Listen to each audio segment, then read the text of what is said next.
یا مزار پر جا کر بیٹی مانگنا حدیث سے ثابت ہے؟ سبحان اللہ کہو۔ اجازت ہے بتاؤں؟ بخاری کی حدیث ابدال، اس کو سنن ابن ماجہ میں بھی روایت کیا گیا ہے اور سنن ابو داؤد میں بھی روایت کیا گیا ہے۔ حدیث ابدال راوی ہیں حضرت عبداللہ ابن مسعود رضی اللہ تعالی عنہ، وہ بیان کرتے ہیں کہ آقا کریم صلی اللہ تعالی علیہ وسلم نے ارشاد فرمایا، اے لوگو، اولیاء اللہ اسی زمین پر ایک جماعت ایسی ہے۔ اللہ کے رسول کی حدیث یا حضور نے اس طرح فرمایا، میں اس کا مفہوم آپ کے سامنے بیان کر رہا ہوں، لفظ بلفظ نہیں بلکہ حدیث کا مفہوم۔ آقا ارشاد فرماتے ہیں، عبداللہ ابن مسعود راوی ہیں، نبی نے ارشاد فرمایا اس زمین پر ایک جماعت ایسی ہے، اللہ ان کے صدقے میں بارشیں نازل فرماتا ہے۔ سبحان اللہ، اللہ انہی کے صدقے میں کھیتیاں اگاتا ہے، اللہ انہی کے صدقے میں بیٹے عطا کرتا ہے۔ سبحان اللہ، اللہ انہی کے صدقے میں بیٹیاں عطا کرتا ہے اور اللہ انہی کے صدقے میں زندگیاں عطا کرتا ہے۔ سبحان اللہ، اللہ ہاں حضور کے جو الفاظ تھے وہ یہ تھے، اللہ انہی کے صدقے میں زندگیاں عطا کرتا ہے اور اللہ انہی کی دعاؤں پر موت دے دیتا ہے۔ اللہ اکبر، کس کے الفاظ ہیں؟ حضور کے الفاظ۔ اور یہ جماعت کون سی ہے؟ اولیاء اللہ کی جماعت۔ حضرت عبداللہ ابن مسعود سے لوگوں نے پوچھا، اے صحابی رسول، آپ کے تو شب و روز یار کے ساتھ گزرے ہیں، سبحان اللہ، تمہاری مرادیں حضور کو چہرہ دیکھ کر گزری ہیں، تمہارا آدمی مجھے یار کو دیکھ کر گزرا ہے، ذرا بتاؤ شاد کا مطلب کیا ہے؟ کہ اللہ اولیاء اللہ کے صدقے میں کھیتیاں اگاتا ہے، اللہ اولیاء اللہ کے صدقے میں جو ہے وہ بارشیں نازل فرماتا ہے، اللہ اولیاء اللہ کے صدقے میں زندگی عطا فرماتا ہے، اللہ اولیاء اللہ کے صدقے میں موت دیتا ہے۔ اس کا مطلب مفہوم کیا ہے؟ عبداللہ ابن مسعود رضی اللہ تعالی عنہ نے مسکرا کر کہا، ہاں میرے آقا نے ارشاد فرمایا، اے لوگوں سنو، جب یہ اولیاء اللہ دعائیں کرتے ہیں، جب بہت ساری ہو جاتی بارش نہیں ہوتی اور یہ دعا کرتے ہیں تو اللہ ان کی دعاؤں کے صدقے میں بارش نازل فرماتا ہے، جب زمین بھر ہو جاتی ہے، کھیتیاں نہیں ہوتی، دعائیں کرتے ہیں، اللہ زمین سے سنوں کا دیا گیا ہے۔ لیکن یہ سمجھ میں نہیں آیا کہ اللہ ان کے صدقے میں زندگیاں کیسے دیتا ہے، زندگیاں کیسے دیتا ہے۔ حضرت عبداللہ ابن مسعود رضی اللہ تعالیٰ عنہ نے ارشاد فرمایا کہ جب کوئی ان کی قبر مبارکہ میں جا کر اور ان کی بارگاہ میں جا کر اللہ سے دعا کرتا ہے، مولا میں تیرے بندے کی مجلس میں آیا ہوں، مولا میں تیرے اس بندے خاص کی اور میں اپنی بارگاہ میں دعا کر رہا ہوں، میری بیوی کی گود میں برسے سے جاری ہے، میرے آنگن بچے کی گردانی سے سونا ہے، میری بیوی کی گود جو ہے ایک ایسے جہاز سے مقبول کر رہی ہے، بچے کے آنے کی آواز سے محروم ہوں، میری بیوی کی گود جو ہے ایک برقرار سونا ہے، مولا اس بلی کی بارگاہ میں اپنے کوئی سمجھ میں اللہ رسول کہتے ہیں، اللہ اپنا زمانے آئے سے کہتا ہے، اور اللہ کا ولی ہاتھوں کو اٹھا کر دعا کرتا ہے، مولا میری بارگاہ میں آکر میرا وسیلہ دے کر مجھ سے دعا کر رہا ہے، مولا اپنا محبوب کے سجدے میں سونا اور اسی زمانے آئے سے نکلے ہوئے جملے پانی چاروں سے جا کر ٹکرا جاتے ہیں، اللہ تعالیٰ اس کی بیوی کی گود جو ہے اس کی سونی کوک جو ہے وہ آباد ہو جاتی ہے، گھر میں بچوں کی بریانی کی آواز آ جاتی ہے۔ رسول رضی اللہ تعالی عنہ سے لوگوں نے کہا، اچھا یہ سمجھ میں آ گیا، اب حضور یہ بتائیں اولیاء اللہ کے صدقے میں موت کیسے آتی ہے؟ آپ نے مسکرا کر کہا کہ جب کسی علاقے میں ظالم کا ظلم حد سے تجاوز کرنے لگے، جب غریب اس کے ظلم سے تنگ آ جائیں، جب یتیم اس کے ظلم اور بربریت سے جو ہے پریشان ہو جائے، اسے ظلم و تشدد سے یتیموں کی چیخیں نکلنے لگے، غریب پریشان ہو جائے اور لوگ بلک بلک کر رونے لگے، تو پھر اس علاقے کا ابدال اللہ کا بارگاہ میں دعا کرتا ہوا اس ظالم کے ظلم کی وجہ سے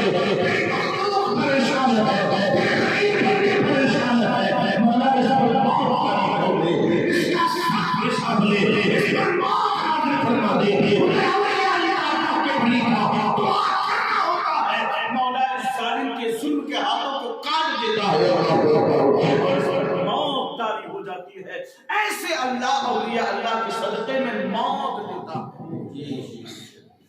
پتہ چلا ان کے دربار سے زندگیاں بھی ملتی ہیں، ان کے دربار سے اولادیں بھی ملتی ہیں، ان کے دربار سے کھیتیاں بھی ملتی ہیں، ان کے دربار سے بارشیں بھی ملتی ہیں، ان کے دربار سے ہریالی بھی ہوتی ہے، ان کے دربار سے سوری کوکیں بھی ہری ہو جاتی ہیں، ان کے دربار سے خالی آنگن بھی بھر جاتے ہیں، ان کے دربار سے جو ہے خالی جھولیاں گوہر مراد سے دور ہو جاتی ہیں۔ اللہ نے بڑے کمال عطا کیے ہیں، یہ حدیث اور اس میں بتاؤں اللہ نے ان کو کتنی طاقت عطا کی ہے۔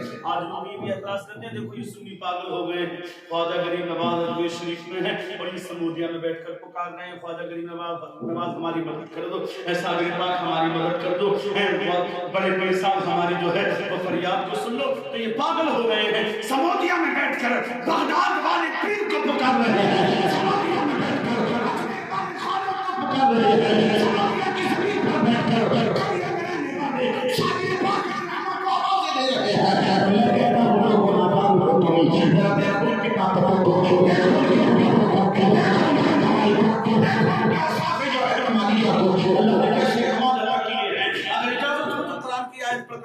اس سے پہلے آپ ایک مرتبہ بلند آواز سے درود شریف پڑھ کر سنا دیں، بڑے بلند آواز سے اللہم صل علی سیدنا مولانا محمد وعلی آل سیدنا مولانا محمد کما تحب وترضى دائما ابدا۔ آخری روایت آپ کے سامنے میں پیش کر رہا ہوں، اس کے بعد انشاءاللہ گفتگو کا اختتام ہو جائے گا۔ میرے پیارے سنو، قرآن نے کہا قال عفریت من الجن انا آتیک به قبل ان تقوم من مقامک۔ اللہ اکبر۔ حضرت سلیمان علیہ السلام کے دور کی بڑی باتیں کی بات آپ کو بتا رہا ہوں۔ حضرت سلیمان علیہ السلام نے اپنے دربار میں اعلان کیا کہ مجھے تخت بلقیس چاہیے۔ کیا چاہیے؟ ایک ولی کی طاقت دیکھیں، اللہ نے ولی کو کیسی طاقت عطا فرمائی۔ کوئی کہے کہ خواجہ غریب نواز کو پکارنا شرک، کوئی کہے حضور خواجہ غریب نواز حضور غوث اعظم صابر پاک علیہ رحمت و رضوان سے مدد مانگنا یا ان کی طاقت ان کو پکارنا یہ شرک و بدعت ہے۔ تو قرآن کا یہ حوالہ پیش کرنا، حضرت سلیمان نے فرمایا مجھے تخت بلقیس چاہیے، سبا بلقیس کا تخت۔ اور سبا بلقیس کون تھی؟ ملکہ، پاورفل اور بڑی زبردست ملکہ، وہ ملکہ کے جس نے شادی نہیں کی تھی، ہزاروں ماتحت نوجوان اس کے کام کیا کرتے تھے، اور وہ بڑے طاقتور لوگ تھے جو سبا بلقیس کے خدام تھے، بڑے جنگجو، بڑے طاقتور۔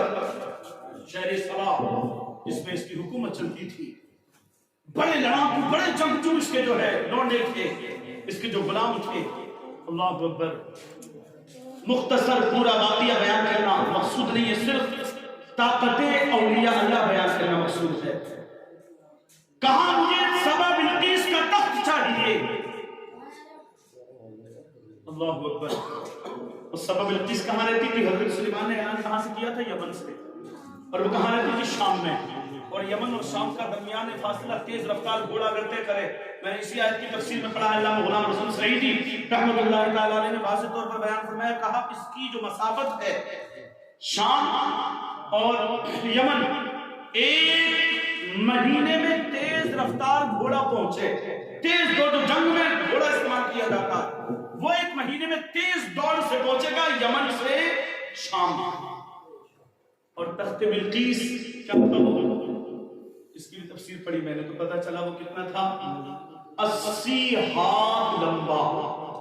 کتنا؟ 80 ہاتھ لمبا اور 70 ہاتھ چوڑا۔ تخت بلقیس حلقہ تحریر جواہر سے جڑا ہوا تخت بلقیس رکھا کہاں تھا؟ 7 تالوں کے اندر مخصوص ملکہ کے کمرے میں، اور ہر دروازے پر قفل لگا ہوا تھا، ہر دروازے پر تالا لگا ہوا ہے۔ ایک مہینے کی مسافت تیز رفتار گھوڑا طے کرے۔ سلیمان علیہ السلام نے ارشاد فرمایا مجھے تخت بلقیس چاہیے۔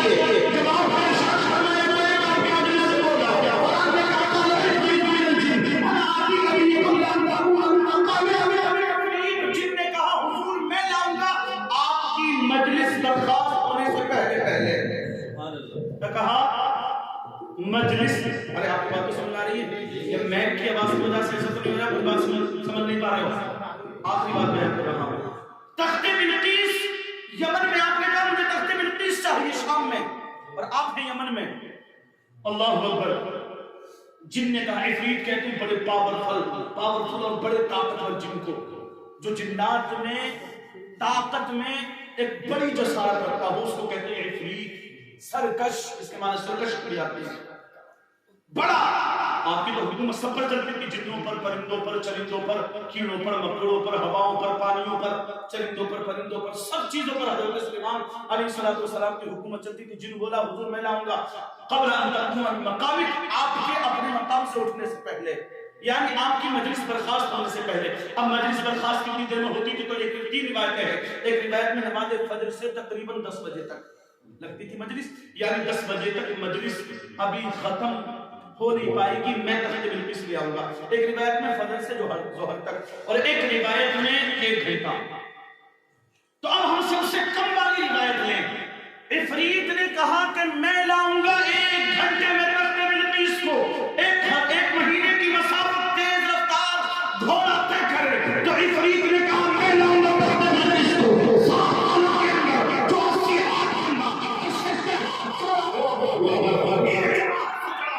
میں 1 گھنٹے میں لاؤں گا. حضرت سلیمان نے ارشاد فرمایا مجھے اس سے بھی پہلے چاہیے. تو پھر بولا، قرآن نے کہا قال الذی عنده علم من الکتاب انا آتیک به قبل ان یرتد الیک طرفک. پھر وہ بولا جس کے پاس کتاب کا علم تھا. انسان بولا، جن نہیں. کون بولا؟ انسان. اور وہ انسان کون تھا؟ آصف بن برخیہ رضی اللہ تعالی عنہ، جو حضرت سلیمان علیہ السلام کی قوم کے ایک ولی تھے. آصف ابن برخیہ حضرت سلیمان علیہ السلام کی امت کے ایک ولی آصف بن برخیہ. انہوں نے کہا حضور میں لاؤں گا تخت بلقیس کو کتنی دیر میں؟ قبل ان یرتد الیک طرفک. آپ جھپکے گا نہیں، تخت بلقیس اور قرآن نے کہا قال الذی عنده علم من الکتاب. یہاں من جو ہے یہ من تبعیضیہ ہے، یعنی اس کو کتاب کا کچھ علم تھا. وہ بولا جس کو کتاب کا کچھ علم تھا، سارا علم نہیں. اور وہ کتاب کون سی تھی؟ زبور. زبور جو حضرت داؤد پر نازل ہوئی تھی، وہ زبور کا کچھ علم رکھتا تھا. تو اس کو اتنا کمال تھا کہ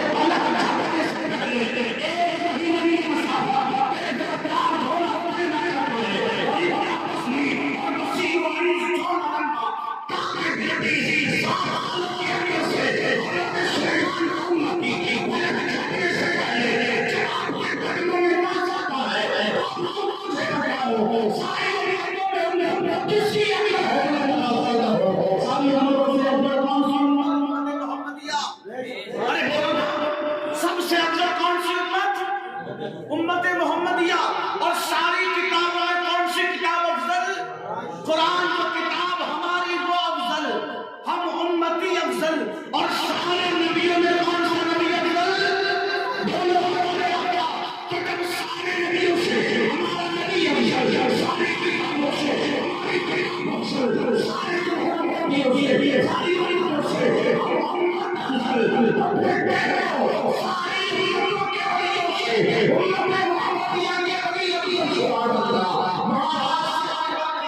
حضرت سلیمان علیہ السلام کا امتی جب پلک جھپنے سے پہلے شام اور یمن کی دوری متا کرتا ہے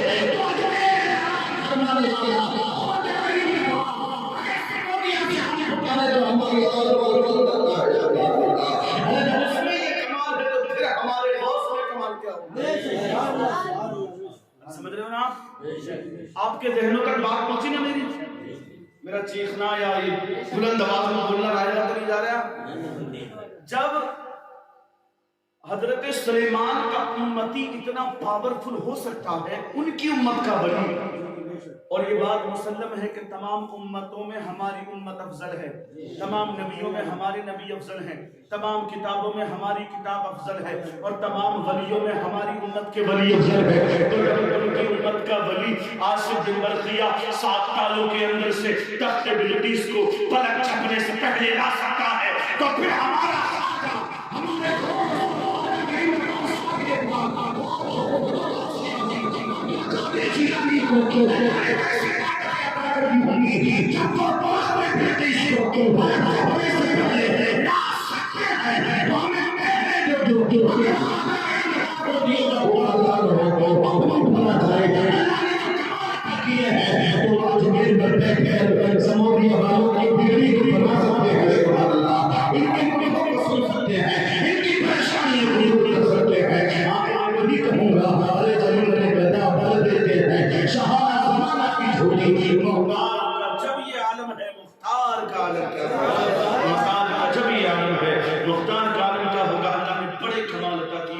اللہ کو. تفسیر میں نہیں جاتا، میں نے اجمالی طور پر اس کی تفسیر اور احادیث کا مفہوم بیان کیا ہے. صرف اتنا سمجھ لیں کہ اولیاء اللہ نے جو ہمیں پیغام دیا ہے اس پیغام کو ہمیشہ مقدم رکھے، اسے اپنا ٹارگیٹ بنا کر رکھے. مدرسوں کی خدمت، طلباء سے محبت، مدرسے کے طالب علموں سے الفت، ان سے نفرت نہیں، ان سے عداوت نہیں، انہیں برا نہیں کہنا، ان سے اپنے دل میں چڑ پیدا مت کرنا. یہ کون ہیں؟ مہمان رسول. سبحان اللہ. کون ہیں؟ مہمان رسول. قرآن خوانی میں بلاؤ تو انہیں پھٹے ہوئے پالتوں میں بٹھانا. اپنے مہمانوں کو تو اچھے روم میں جا کر ہم صوفے پہ بیٹھاتے ہیں، اور ہمارے آقا کے مہمان آئے تو انہیں پھٹی ہوئی دری بچھا کر نیچے بیٹھا دیتے ہیں. شرم آنی چاہیے. ایک ادنا سے اور بیکار سے مہمان کو ہم بہترین روم، اچھی صفائی ستھرائی، صوفہ بہترین کرتا. اور جب رسول کا مہمان آئے، وہ مہمان جو مدرسے سے چل کر آ رہا ہے تو اس کے قدموں کے نیچے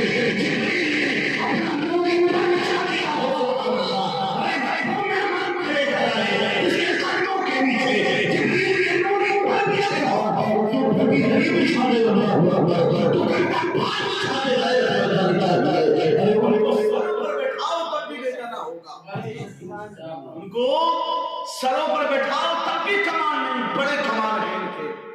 اللہ نے بڑے مراتب عطا کیے ہیں ان کو. تمہاری خوش قسمتی ہے، تمہاری بستی میں ادارہ چل رہا ہے اور باہر کے بچے پڑھ رہے ہیں. اللہ نے بڑا مقام عطا کیا ہے طلباء کو. ان کی اگر میں انہی کی فضیلت بیان کروں، طلباء کی تو رات گزر رہا ہے لیکن بیان نہیں ہو سکتی. بڑے کمال عطا کیے ہیں. یہ وہ ہیں کہ روایت میں آتا ہے اور اس سے بڑی کیا بات ہوگی. کون ہے جبریل؟ تم نے نام سن لیا صرف کہ جبریل امین پر بچھاتے. جبریل کون ہے؟ معلم الملائکہ، فرشتوں کے سردار. اور فرشتہ کون ہے؟ اللہ کی نوری مخلوق، جس کو اللہ نے نور سے پیدا کیا، جو کبھی رب کی نافرمانی نہیں کرتے. کوئی سلام نہ کرے کوئی سجدے میں ہے، کوئی سجدے میں ہے، کوئی برا نہیں ہوتا. کبھی اللہ کی نافرمانی نہیں کرتے، تو کبھی اللہ کے حکم کے علوم نہیں کرتے، تو کبھی اللہ کسی کا دعا نہیں کرتے، کبھی کسی کے لیے دعا نہیں کرتے، کبھی کسی کا دعا نہیں کرتے.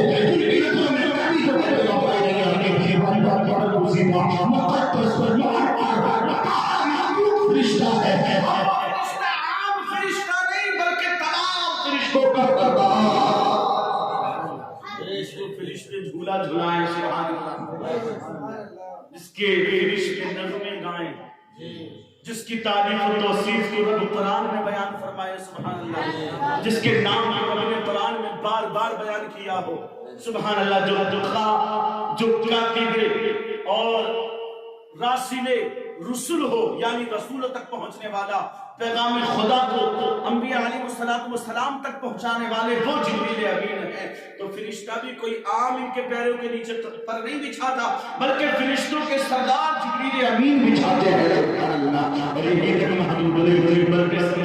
مچھلیاں ان کے لیے دعائیں کرتی ہیں سبحان اللہ. سمندر کی مچھلیاں ان کے لیے دعائیں کرتی ہیں. فرشتے اس کے قدموں کے نیچے پر بچھاتے ہیں.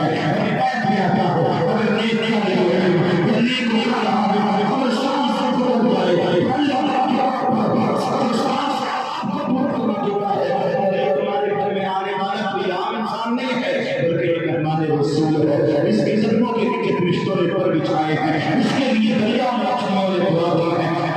انہیں خوش کر دو گے تو اللہ کا رسول خوش ہو جائے گا، اللہ کا رسول خوش ہو جائے گا، اللہ خوش ہو جائے گا، اللہ خوش ہو جائے گا. انشاءاللہ ہماری دنیا میں آباد ہو جائے گی. ان سے محبت کرو، ان سے الفت کرو، ان سے پیار کرو، ان سے عقیدت رکھو، ان کی ضرورتوں کو پورا کرو. سردیاں چل رہی ہیں، لحاف نہیں ہے تو کسی نے لحاف دے دیا. سردیاں چل رہی ہیں، جوتے نہیں ہیں بچوں کے پاس تو جوتے بنا کے دے دیے. جیکٹیں نہیں ہیں کہ جیکٹیں پہنا دی. خدا کی قسم اپنے بچوں کو کتنے پہنا لو، اس کی ضمانت میں نہیں لیتا، لیکن ایک بچے کو مدرسے کی اس کی ضرورت کو پورا کر دیا.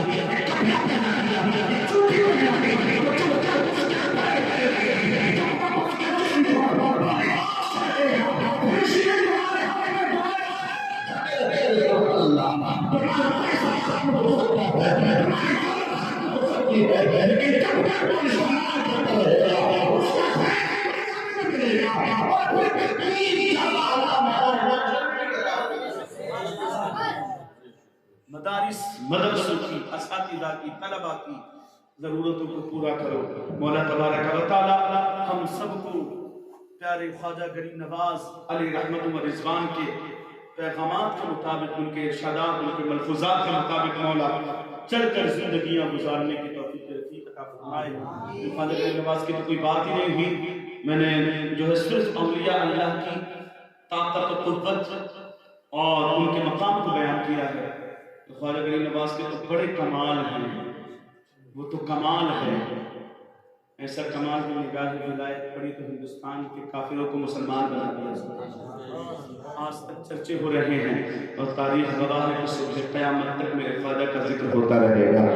یہ دنیا آنے والے وقت پر مٹ جائے گا، فنا ہو جائے گا، لیکن ذکر خواجہ کل بھی زندہ تھا، آج بھی زندہ ہے، صبح قیامت میں زندہ رہے گا۔